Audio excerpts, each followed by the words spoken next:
Someone asked how we met. Buckle up.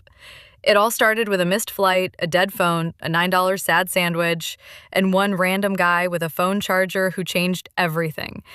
About 3 years ago, I missed a flight home for the first time in my life. Total chaos.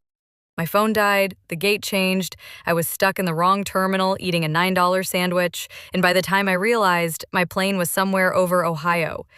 I just stood there, at the gate, holding my cold sandwich, trying not to cry in public. I failed. So there I am, sitting on the floor like a 2000s indie movie protagonist, trying to figure out what to do next. When a guy sits down next to me, doesn't say anything for a while, then he hands me a phone charger and says, "You look like you're one bad playlist away from losing it." I laugh. A little. I thank him. He asks what happened. I tell him the sandwich betrayal story first, then the rest. He nods, like he totally gets it. Then says, "Well, I'm stuck here too. Want to make bad decisions and go find the worst coffee in this airport?" We wandered the terminal, talked about the worst movies we've ever cried to, tried airport espresso that tasted like wet cardboard, shared playlists, played 20 questions. I told him I used to want to open a bookstore cafe.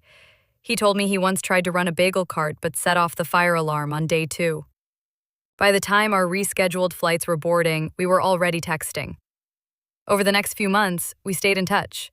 First it was jokes, then playlists, then calls, then visits, then love. We now live in a quiet town in upstate New York. Last year, we opened our own tiny cafe bookshop.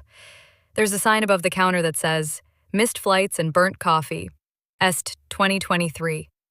People think it's a joke. It's not. We serve tea as an inside joke. But our coffee? Legendary. We kept the first burnt phone charger framed in the back office. He still says, "You looked like a disaster when we met." And I still reply, "Yeah, but I found my favorite chaos."